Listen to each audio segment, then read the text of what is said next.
Hai, salam sejahtera. Kali ini saya akan berkongsikan satu lagi olahan menu resipi untuk pengamal diet Atkins yang sebenar. Menu hari ini adalah ayam masak sambal berempah gaya Atkins. Menu ini diilhamkan dari sambal nasi lemak yang biasa anda beli tapi diolah sedikit tanpa penggunaan santan, susu, asam jawa, udang kering, bilis, belacan, gula, stevia, ajinomoto maupun cube atau serbuk perasa pasaran. Sekarang kita sediakan semua bahan-bahan. Bahan utama untuk menu kali ini adalah untuk resipi kali ini, saya hanya menggunakan 1/4 ekor ayam segar. Ketulan-ketulan daging ayam ini perlulah dibersihkan dengan bersih, kemudian tuskan seketika. Kita sediakan terlebih dahulu bahan-bahan tumisan alami, iaitu bahan-bahan semula jadi yang terdiri daripada 9 biji bunga cengkeh, perlulah dibasuh terlebih dahulu,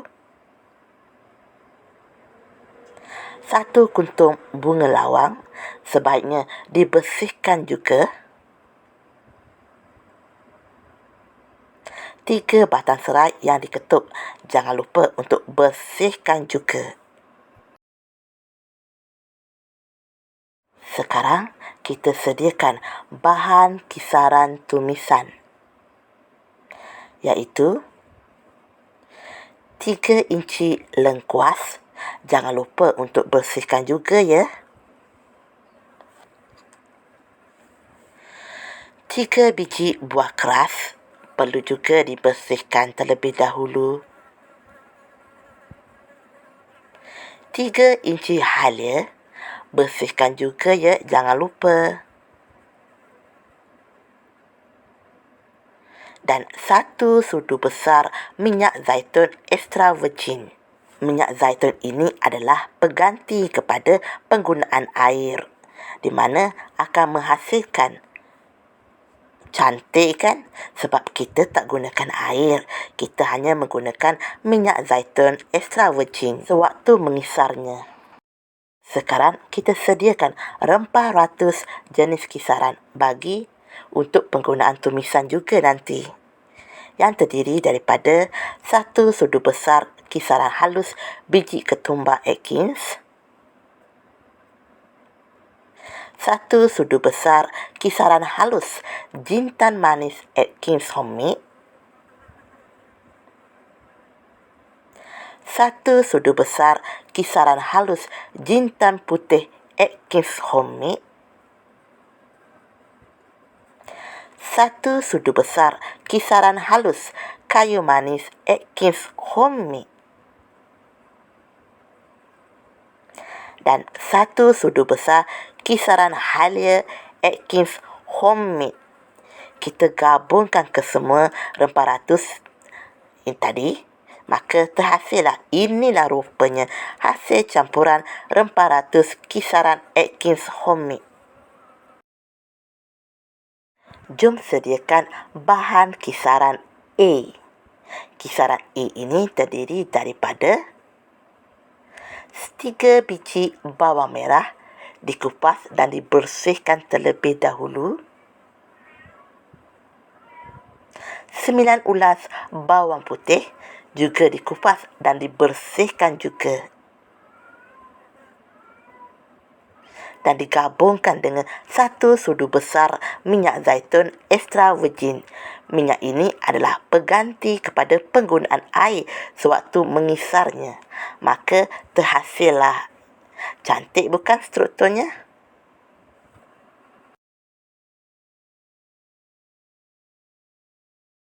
Sekarang kita sediakan bahan kisaran bagi tumisan B yang terdiri daripada 15 batang cili kering, dibuang biji, dibersihkan dan direbus seketika.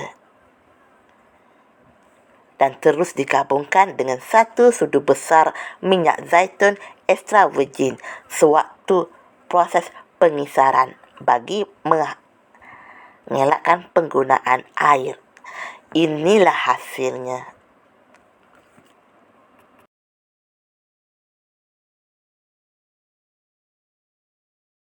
Untuk pemanis, seperti biasa, saya akan mengelakkan penggunaan gula, stevia maupun madu seperti mana peraturan Diet Atkins yang sebenar. Saya hanya menggunakan 1 biji bawang Hollands yang akan dikisar dengan menggunakan 1 sudu besar minyak zaitun extra virgin. Tiada penggunaan air, ya. Jadi, jangan terkejut dengan hasilnya. Tara!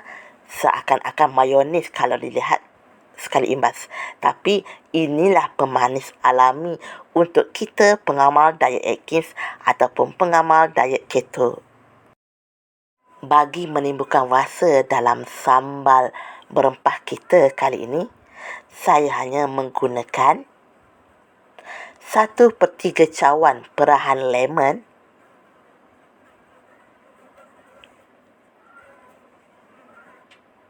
1 cube stok ayam Atkins homemade. Elakkan stok ayam yang dijual di pasaran. Dan 1 helai daun pandan yang disimpul. Sebaiknya boleh saja menggunakan 1 hingga 3 helai daun pandan untuk menimbulkan aroma. Proses memasak yang pertama untuk menu kali ini adalah menggorengkan kesemua ketulan-ketulan ayam yang telah dibersih dan ditoskan. Goreng sehingga separuh masak sahaja. Kemudian ketepikan sehingga ia sejuk. Jom kita mulakan proses kedua, iaitu penyediaan sambal. Bersihkan kuali, lap dan letak di atas dapur dan jangan lupa untuk panaskan tanpa penggunaan minyak. Apabila kuali telah panas, tuangkan 5 sudu besar minyak zaitun klasiko atau minyak zaitun original. Kita gunakan minyak zaitun klasiko ataupun original kerana ini pembuatan sambal. Biarkan sebentar sehingga minyak zaitun klasiko atau original tadi benar-benar panas. Dan masukkan serai dan jangan lupa untuk oleskan minyak zaitun original atau klasiko tadi dengan menggunakan serai serata di dasar kuali. Sekarang, masukkan bunga lawan dan cengkeh yang telah kita cuci dan toskan tadi.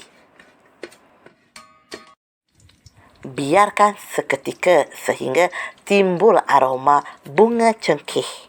Selagi tidak timbul aroma bunga cengkeh, biarkan sahaja. Sekarang, masukkan bahan kisaran tumisan yang telah kita sediakan tadi.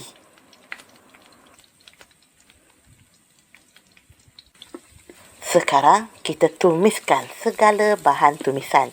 Tidak kira bahan kisaran tumisan ataupun bahan tumisan alami tadi. Setelah tumis sebentar, biarkan seketika sehingga naik bau.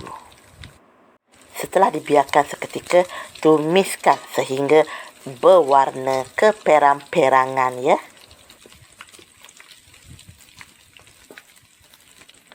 Sekarang masanya untuk kita masukkan kisaran bahan A, iaitu kisaran A yang telah saya senaraikan bahan-bahannya tadi. Tumiskan sekali lagi, kali ini bersama kisaran bahan A dengan bahan-bahan tumisan tadi. Sentiasa kacau dan tumiskan sehingga kisaran A benar-benar hancur dan tidak berketul seperti mana sewaktu kita memasukkannya di dalam kuali. Dan tumiskan sehingga berwarna keperang-perangan.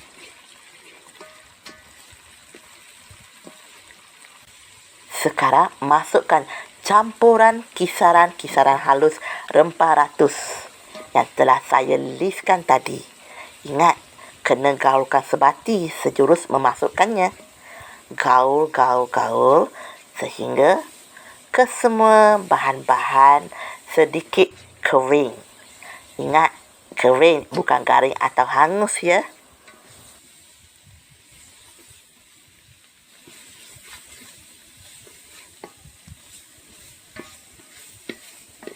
Sekarang tuangkan 150 ml air. Dan anda perlulah mengacaunya sehingga bahan-bahan kisaran tumisan tadi sebati dengan air. Sentiasa kacaukannya dan kacau sehingga ia pekat likat.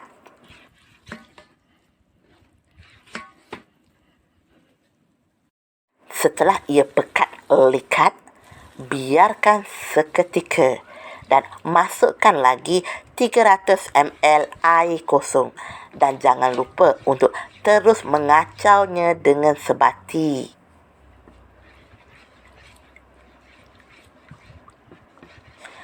Sentiasa kacau agar bahan-bahan tadi sebati di dalam air yang kita tuangkan tadi. Jika anda mahukan kuah yang lagi cair, boleh masukkan lagi air. Ia adalah pilihan anda sendiri. Ingat, kacau sehingga tiada lagi ketulan dan pastikan ia juga sedikit pekat. Dan biarkan sehingga ia mendidih sebanyak 3 kali. Ingat, bukan sekali tetapi 3 kali, di mana prosesnya adalah mendidih, anda kacau sebentar dan biarkan. Tunggu sehingga ia mendidih, kacau, biarkan seketika dan mendidih kali ketiga, kemudian kacau dan biarkan untuk beberapa minit. Sekarang masukkan bahan kisaran tumisan B yang ada cili kering tadi tu. Dan jangan lupa untuk mengacaunya sehingga bahan tumisan B sekata. Kalau anda nak lebihkan penggunaan cili kering pun tak apa, memang digalakkan. Selepas kacau sebati, biarkan ia mendidih sebanyak 3 kali juga. Ini adalah bagi memastikan sambal kita ini tahan lama. Ya, tunggu sehingga ia mendidih sebanyak 3 kali. Prosesnya sama juga seperti yang saya kongsikan tadi. Mendidih, anda perlu kacau dan biarkan. Kemudian tunggu ia mendidih sekali lagi. Kacau dan biarkan sehingga ia mendidih untuk kali ketiga sebelum anda mengacaukannya sekali lagi. Setelah mengacaunya tadi, jangan lupa untuk biarkan lagi ia mendidih sebanyak 3 kali lagi. Memang prosesnya amat rumit dan leceh, tetapi tahukah dengan cara ini sambal kita ini boleh bertahan sehingga 3 bulan. Ya, saya jamin jika anda tidak menggunakan air dan tidak terkena dengan jari jemari anda atau sudu yang telah lembab. Kita kacaukan lagi dan biarkan seketika sehingga ianya mendidih. Dan selepas itu, tuangkan jus perahan lemon. Selepas tuang tu, jangan lupa untuk kacau. Biar rasa asam lemon tu menyerap ke dalam kuah kita dengan sebati. Dan jangan lupa untuk masukkan cube stok ayam Atkins Homemade. Dan jangan lupa juga untuk mengacau sehingga stok ayam tadi larut dalam kuah. Sekarang masukkan bahan kisaran pemanis. Nampak ketal kan? Tengok. Nak masukkannya pun susah. Ia seolah-olah seperti ketulan mayonis. Tetapi ini adalah ketulan yang terhasil daripada kisaran bawang Hollands dan juga minyak zaitun. Dan jangan lupa untuk kacau sehingga pemanis tadi larut. Dan sekarang anda bolehlah masukkan 1 helai daun pandan yang telah disimpul. Kalau nak naikkan lagi aromanya, boleh masukkan sehingga 3 helai. Jangan lupa untuk menggaul, mengkacau dan biarkan ia mendidih sebanyak 3 kali lagi kali ini. Selepas mendidih sebanyak 3 kali, jangan lupa untuk kacau agar sambal kita ini tidak ada ketulan-ketulan di dalamnya. Kita nakkan sambal kita ni smooth saja. Biarkan ia mendidih sebanyak 3 kali juga. Ingat, 3 kali mendidihnya. Akhirnya kita bolehlah masukkan ketelan-ketelan ayam goreng yang kita telah ketepikan sebentar tadi.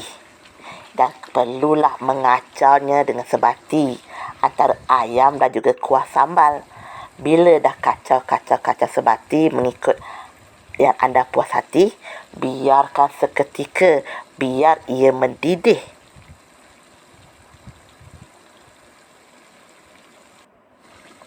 Dan kacau lagi untuk seketika. Sebab sekarang kita sudah di hujung penyediaan resepi.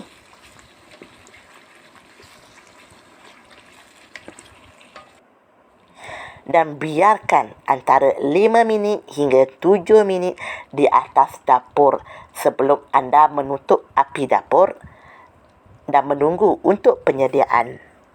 Akhirnya siaplah menu resipi kita kali ini, ayam masak sambal berempah gaya Atkins.